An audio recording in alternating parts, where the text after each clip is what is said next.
नमस्कार दोस्तों, स्वागत है आपका आज की बेहद बड़ी और जरूरी खबरों में। लेकिन खबर में आगे बढ़ने से पहले अगर आपको भी ऐसा लगता है कि मोदी सरकार गरीबों और प्रवासी मजदूरों पर ध्यान नहीं दे रही है और आप इस बात के लिए मोदी सरकार का विरोध करते हैं, तो आप भी इस वीडियो को लाइक कीजिए और इस लाल बटन को दबाकर चैनल को फ्री में सब्सक्राइब करके घंटी बजाइए और कमेंट में लिखिए जय हिंद। रुख करते हैं पहले खबर की तरफ। बंगाल हिंसा भड़काने के आरोप में बीजेपी के 2 सांसदों पर केस दर्ज। जी हां दोस्तों, सांसदों पर हिंसा भड़काने का आरोप। चांदनगर में सांसदों के खिलाफ केस दर्ज। पश्चिम बंगाल में भारतीय जनता पार्टी के 2 सांसद लॉकेट चटर्जी और अर्जुन सिंह पर हिंसा भड़काने का आरोप लगा है। सांसदों पर आरोप है कि उन्होंने कथित तौर पर हुगली जिले के तेलीनिपारा गांव में हिंसा भड़काई है। सांसदों के खिलाफ चांदनगर पुलिस कमिश्नरेट में मामला दर्ज किया गया है। दोनों सांसदों को एक नोटिस भी जारी किया गया है, जिसमें कहा गया है इस मामले में सांसद को 22 मई को पेश होना होगा।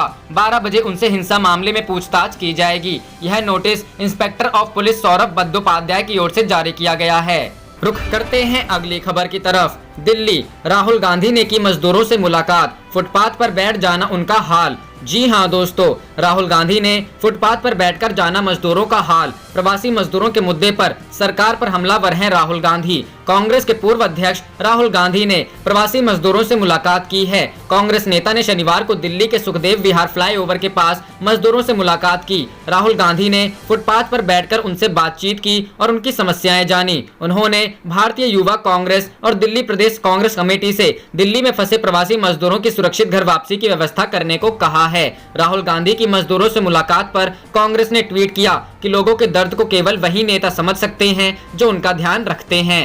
रुख करते हैं अगली खबर की तरफ। मजदूरों को लाने का खर्चा उठाएंगी ममता, श्रमिकों को नहीं देना होगा किराया। जी हां दोस्तों, पश्चिम बंगाल के मजदूरों को किराए की चिंता नहीं, घर वापसी का सारा खर्चा उठाएगी सरकार। पश्चिम बंगाल की मुख्यमंत्री ममता बनर्जी ने कहा है कि देश में फंसे प्रवासी मजदूरों को ट्रेन से लाने का पूरा खर्चा पश्चिम बंगाल सरकार उठाएगी। ममता बनर्जी ने ट्वीट कर कहा है कि किराए को लेकर मजदूरों से कोई पैसा नहीं लिया जाएगा। पश्चिम बंगाल सरकार ने इस बाबत रेलवे बोर्ड के चेयरमैन को पत्र भी लिखा है। अलग अलग राज्यों में फंसे हैं बंगाल के मजदूर। बता दें, पश्चिम बंगाल के जो मजदूर देश के अलग अलग हिस्से में फंसे हुए हैं, इन्हें वापस लाने के लिए राज्य सरकार की ओर से 150 अतिरिक्त स्पेशल ट्रेनें चलवाने का फैसला लिया गया है।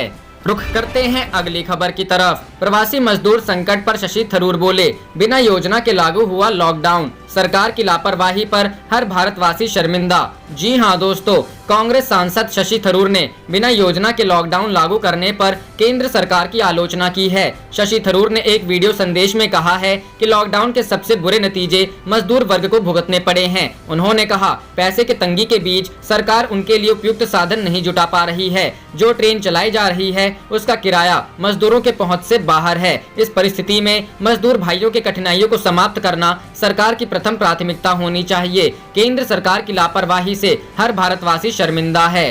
रुख करते हैं अगली खबर की तरफ। प्रियंका की योगी को चिट्ठी, 1000 बसें चलाने की दे अनुमति, कांग्रेस उठाएगी खर्चा। जी हां दोस्तों, 1000 बस चलाने के लिए कांग्रेस को मिले अनुमति। प्रदेश अध्यक्ष ने मुख्यमंत्री कार्यालय को दिया पत्र। कोरोना वायरस के कारण लागू लॉकडाउन से सार्वजनिक परिवहन के साधनों के पहिए रुके हैं। साधन के अभाव में अन्य प्रदेशों में फंसे मजदूर बड़ी संख्या में पैदल ही या ट्रकों से अपने प्रदेश लौट रहे हैं। डीसीएम से लौट रहे 24 श्रमिकों की औरैया हाथ, इसे लेकर विपक्ष सरकार पर हमलावर है। ट्वीट कर सरकार और सरकार की सोच पर सवाल खड़े करने वाली कांग्रेस महासचिव प्रियंका गांधी ने अब मुख्यमंत्री योगी आदित्यनाथ को पत्र लिखा है। प्रियंका गांधी ने मुख्यमंत्री को पत्र लिखकर कहा है कि प्रवासी मजदूरों को सुरक्षित उनके घर पहुंचाने के लिए कांग्रेस अपने स्तर से बसें चलाना चाहती है। रुख करते हैं अगली खबर की तरफ। लॉकडाउन, राहुल गांधी का वार, पैकेज के नाम पर साहूकार ना बने सरकार। जी हां दोस्तों, लॉकडाउन ने कोरोना वायरस के प्रसार को तो रोका, लेकिन इसके साथ ही कई सारी आर्थिक समस्याएं भी खड़ी हो गई हैं। ऐसे में सरकार के सामने लोगों को कोरोना महामारी और उनके आर्थिक नुकसान दोनों से निपटने की चुनौती है। पीएम नरेंद्र मोदी ने हाल ही में 20 लाख करोड़ रुपए के विशेष आर्थिक पैकेज का ऐलान किया है। कांग्रेस के पूर्व अध्यक्ष राहुल गांधी ने सरकार की मदद को किसानों, व्यापारियों और प्रवासी मजदूरों के लिए नाकाफी बताया है। उन्होंने कहा कि सरकार की मदद कर्ज का पैकेट नहीं होना चाहिए, किसान, प्रवासी मजदूर की जेब में सीधा पैसा जाना चाहिए। राहुल गांधी ने कहा, सड़क पर चलने वाले प्रवासी मजदूरों को कर्ज नहीं, पैसे की जरूरत है। बच्चा जब रोता है तो माँ उसे लोन नहीं देती, उसे चुप कराने का उपाय निकालती है, उसे ट्रीट देती है। सरकार को साहूकार नहीं, माँ की तरह व्यवहार करना होगा। उन्होंने कहा कि ऐसे लोगों के लिए सरकार, विपक्ष और मीडिया सभी को मिलकर काम करना चाहिए। प्रभावित सभी लोगों के बैंक अकाउंट में सरकार को सीधे पैसे भेजना चाहिए। राहुल गांधी ने सरकार के फैसले को लेकर कहा जा रहा है कि राजकोषीय घाटा बढ़ने की वजह से एजेंसियों की नज़र में भारत की रेटिंग कम हो जाएगी। मेरा मानना है कि फिलहाल भारत के बारे में सोचिए, रेटिंग के बारे में नहीं। भारत के सभी लोग अगर ठीक रहेंगे तो एक बार फिर से मिलकर काम करेंगे और रेटिंग अपने आप ठीक हो जाएगा। उन्होंने कहा कि लॉकडाउन को हमें धीरे धीरे समझदारी से उठाना होगा, क्योंकि यह हमारे सभी समस्याओं का समाधान नहीं है। हमें बुजुर्गों, बच्चों सभी का ख्याल रखते हुए धीरे धीरे लॉकडाउन उठाने के बारे में सोचना होगा, जिससे कि किसी को कोई खतरा ना हो। राहुल गांधी अगर प्रधानमंत्री होते तो वे क्या करते? इस सवाल के जवाब में राहुल गांधी ने कहा कि मैं प्रधानमंत्री नहीं हूं, लेकिन एक विपक्ष के नेता के तौर पर कहूंगा कि कोई भी आदमी घर छोड़कर दूसरे राज्य में जाता है तो काम की तलाश में जाता है। इसलिए सरकार को रोजगार के मुद्दे पर एक राष्ट्रीय रणनीति बनानी चाहिए। राहुल ने कहा कि मेरे हिसाब से सरकार को 3 टर्म, शॉर्ट, मिड और लॉन्ग टर्म में काम करना चाहिए। शॉर्ट टर्म में डिमांड बढ़ाइए, इसके तहत आप हिंदुस्तान के छोटे और मंझोले व्यापारियों को बचाइए, इन्हें रोजगार दीजिए, आर्थिक मदद दीजिए। स्वास्थ्य के हिसाब से आप उन लोगों का ख्याल रखिए जिन्हें सबसे ज्यादा खतरा है। वह मिड टर्म में छोटे और मझोले व्यापार को मदद कीजिए। हिंदुस्तान को 40% रोजगार इन्हीं लोगों से मिलता है, इसलिए इनकी आर्थिक मदद भी करनी चाहिए। बिहार जैसे प्रदेशों में ही रोजगार बढ़ाने पर ही ध्यान दीजिए। मनरेगा को लेकर राहुल गांधी ने सुझाव देते हुए कहा, 10 साल पहले का भारत और आज का हिंदुस्तान दोनों अलग अलग हैं। आज बहुत सारे मजदूर शहरों में रहते हैं, इसलिए मेरा विचार है कि गांव में इनकी सुरक्षा के लिए मनरेगा और शहर में न्याय न्यूनतम आय योजना होनी चाहिए, जिससे कि इनके बैंक अकाउंट में कुछ पैसा भेजा जा सके। सरकार चाहे तो न्याय योजना को कुछ समय के लिए लागू करके देख सकती है। राहुल गांधी ने एक सवाल के जवाब में कहा कि मेडिकल टेस्ट ठीक से हुआ या नहीं हुआ, इस बारे में 3-4 महीने बाद भी बात हो सकती है। फिलहाल हमें हालात में तेजी से सुधार करने पर ध्यान देना होगा। अब तक जो सो हुआ, आगे के आर्थिक सुधारों को लेकर तेजी से निर्णय लेना होगा। सरकार को भी इसी दिशा में लोगों की मदद के लिए कार्य करना होगा।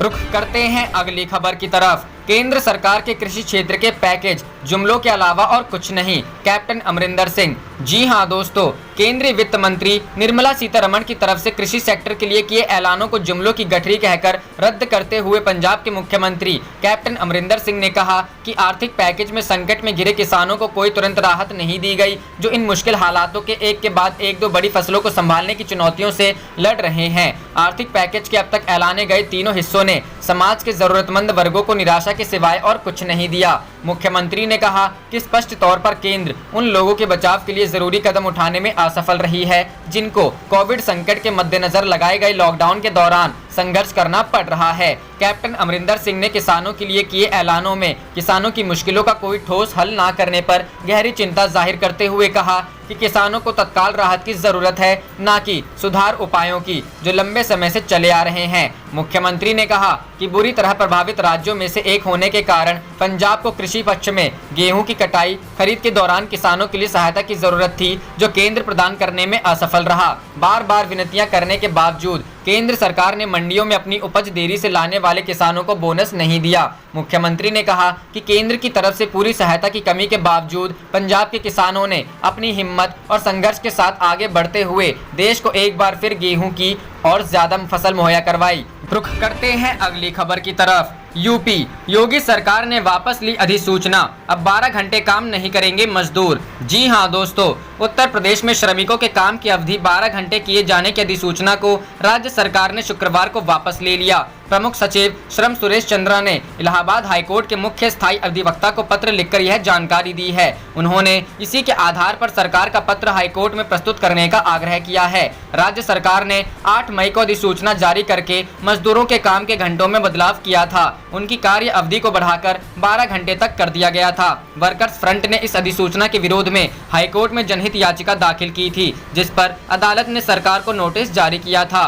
मुख्य न्यायाधीश की खंडपीठ ने नोटिस जारी करते हुए अगली सुनवाई की तिथि 18 मई निर्धारित की है। नोटिस जारी होने के बाद प्रमुख सचिव श्रम ने शुक्रवार को मुख्य स्थायी अधिवक्ता को पत्र भेजकर श्रमिकों की कार्य अवधि 12 घंटे करने के संबंध में 8 मई की अधिसूचना को निरस्त करने की जानकारी दी। रुख करते हैं अगली खबर की तरफ। सड़कों पर दर्द झेल रहे मजदूरों पर बीजेपी सांसद की अमित शाह को चिट्ठी, ये हमारे ही लोग हैं। जी हां दोस्तों, कोरोना वायरस का संक्रमण तेजी से फैल रहा है। इसके प्रकोप को रोकने के लिए देश को लॉकडाउन किया गया है। लॉकडाउन में रोजगार न होने की वजह से प्रवासी मजदूर पैदल ही अपने घरों के लिए निकल गए हैं। मजदूरों की दयनीय तस्वीरें सोशल मीडिया पर रोज वायरल हो रही है। द टेलीग्राफ की एक रिपोर्ट के मुताबिक इसे देखते हुए भाजपा के एक सांसद ने गृह मंत्री अमित शाह को एक पत्र लिखा है। सांसद ने पत्र में शाह से अनुरोध किया है कि वे प्रवासी श्रमिकों के लिए पीएम केयर फंड से 1000 करोड़ रुपए आवंटित करें। उन्होंने लिखा कि यह पैसा मजदूरों के परिवहन पर खर्च किया जाए, क्योंकि सैकड़ों किलोमीटर पैदल चलने वाले मजदूरों की छवि राजनीतिक रूप से पार्टी को नुकसान पहुंचा सकती है। राज्यसभा सदस्य ओम प्रकाश माथुर ने लिखा, ये सब हमारे ही लोग हैं। प्रवासियों की पीड़ा गहन चर्चा का विषय बन गई है। पार्टी के सूत्रों का मानना है कि यह एक संकेत था कि इस बात का प्रतिकूल राजनीतिक प्रभाव हो सकता है। रुख करते हैं अगली खबर की तरफ। महाराष्ट्र में 24 घंटे में मिले 1500 संक्रमित, इनमें मुंबई के 79 पुलिसकर्मी। राज्य में अब 1140 पुलिस वालों की रिपोर्ट पॉजिटिव। जी हां दोस्तों, कोरोना वायरस के मामले लगातार बढ़ते जा रहे हैं। देश में कोरोना से सबसे ज्यादा प्रभावित राज्य महाराष्ट्र के हालात काफी बदतर हैं। यहां पिछले 24 घंटे में ही 1500 से ज्यादा नए मामले सामने आए। इसी के साथ राज्य में अब कुल संक्रमितों की संख्या 29,000 के पार पहुंच गई। कोरोना के बढ़ते मामलों का सबसे ज्यादा खतरा अब पुलिस कर्मियों पर मंडराता दिख रहा है। पिछले 24 घंटे में मुंबई पुलिस के 79 पुलिस वालों की रिपोर्ट पॉजिटिव आई है। इसी के साथ महाराष्ट्र में अब संक्रमित पुलिस कर्मियों की संख्या 1140 पहुंच गई है। रुख करते हैं अगली खबर की तरफ। बीजेपी की योजना पर भारी पड़ सकता है कमलनाथ का प्लान 22, पूर्व सीएम के दावे से मची खलबली। जी हां दोस्तों, मध्य प्रदेश में भले ही अभी कोरोना वायरस के कारण पैदा हुए संकट से निपटने के लिए बीजेपी और कांग्रेस जनसेवा का दावा कर रहे हों, लेकिन अंदर खाने दोनों पार्टियां 24 विधानसभा सीटों पर होने वाले उपचुनाव की रणनीति बनाने में जुटी हैं। ऐसे में पूर्व मुख्यमंत्री और प्रदेश कांग्रेस अध्यक्ष कमलनाथ के उस दावे से बीजेपी के अंदर खलबली मच गई है, जिसमें उन्होंने 24 विधानसभा सीटों में से 20 से 22 सीटें जीतने का दावा किया है। पूर्व सीएम कमलनाथ ने इस बात के भी संकेत साफ दिए हैं कि कांग्रेस छोड़कर बीजेपी में शामिल हुए बागियों के रवैये को लेकर भाजपा के अंदर खासी नाराजगी है। रुख करते हैं अगली खबर की तरफ। मोदी सरकार किसान और मजदूर विरोधी, जुमलों में ज्यादा यकीन कांग्रेस। जी हां दोस्तों, कांग्रेस का मोदी सरकार पर हमला किसान और मजदूर विरोधी हैं ये सरकार। रणदीप सुरजेवाला, कोरोना काल में देश की अर्थव्यवस्था बुरे दौर से गुजर रही है। प्रधानमंत्री नरेंद्र मोदी ने इसे पटरी पर लाने के लिए 20 लाख करोड़ के आर्थिक पैकेज का ऐलान किया था। वित्त मंत्री निर्मला सीतारमण की ओर से तीनों दिनों से इस पर विस्तार से जानकारी दी जा रही है। शुक्रवार को उन्होंने प्रेस कॉन्फ्रेंस करते हुए किसान, मछुआरों और ग्रामीण क्षेत्र के लिए ऐलान किए। वित्त मंत्री के ऐलान के बाद अब कांग्रेस ने प्रतिक्रिया दी है। पार्टी प्रवक्ता रणदीप सुरजेवाला ने मोदी सरकार को किसान और मजदूर विरोधी बताया है। रुख करते हैं अगली खबर की तरफ। राहुल प्रियंका ने उठाया आर्थिक पैकेज के बीच सड़कों पर भटकते मजदूरों का मुद्दा। जी हां दोस्तों, कोरोना संकट के मद्देनजर केंद्र की भाजपा सरकार ने भले ही 20 लाख करोड़ के आर्थिक पैकेज का ऐलान कर दिया हो, लेकिन प्रवासी मजदूरों का दर्द कम होने का नाम नहीं ले रहा है। रेलवे खुलने के बाद भी मजदूरों को ट्रेन में जगह नहीं मिल पा रही है। वेटिंग के लिए लंबा इंतजार करना पड़ रहा है। इतना ही नहीं, टिकट कैंसिल होने पर फिर से पैसे देकर बुकिंग करवानी पड़ रही है। ऐसे में कांग्रेस ने केंद्र की मोदी सरकार पर सवाल उठाने शुरू कर दिए हैं। कांग्रेस महासचिव राहुल गांधी और प्रियंका गांधी ने मजदूरों के मुद्दे पर कई ट्वीट किए हैं और केंद्र की मोदी सरकार को घेरने का प्रयास किया है। प्रियंका गांधी अपने ट्वीट में लिखती हैं, देश की सड़कों पर त्राहिमाम की स्थिति है। महानगरों से मजदूर भूखे प्यासे पैदल अपने छोटे छोटे बच्चों और परिवार को लेकर चले जा रहे हैं। ऐसा लगता है जैसे व्यवस्था ने इनको त्याग दिया हो। मई की धूप में सड़कों पर चल रहे लाखों मजदूरों का तांता लगा हुआ है। रोज एक्सीडेंट हो रहे हैं। अपने दूसरे ट्वीट में वह लिखती हैं, भगवान के लिए इन्हें सड़कों पर ऐसे बेसहारा ना छोड़िए। उत्तर प्रदेश के सभी जिला शहर इकाइयों से मेरा आग्रह है कि इन जरूरतमंदों लोगों की मदद कार्य और तेज कर दीजिए, पूरी ताकत लगा दीजिए। ये सेवा का वक्त है। भारतीय राष्ट्रीय कांग्रेस का एक एक कार्यकर्ता इन हिंदुस्तानी भाइयों के साथ खड़ा है। रुख करते हैं अगली खबर की तरफ। इलाहाबाद हाईकोर्ट ने रद्द किया गाजीपुर डीएम का आदेश, दी मस्जिदों में अजान की इजाजत। जी हां दोस्तों, यूपी के गाजीपुर जिले में मस्जिदों से लगाई जाने वाली अजान पर जिलाधिकारी ने रोक लगा दी थी। यह मामला हाईकोर्ट तक पहुंच गया था। दरअसल अजान पर इस रोक के खिलाफ बीएसपी सांसद अफजाल अंसारी ने इलाहाबाद हाईकोर्ट में याचिका लगाई थी। कोर्ट ने अपने फैसले में कहा है कि अजान इस्लाम का अहम हिस्सा है, लेकिन लाउड स्पीकर से अजान इस्लाम का हिस्सा नहीं है। आप देख रहे थे आपका अपना चैनल जय हिंद जय भारत।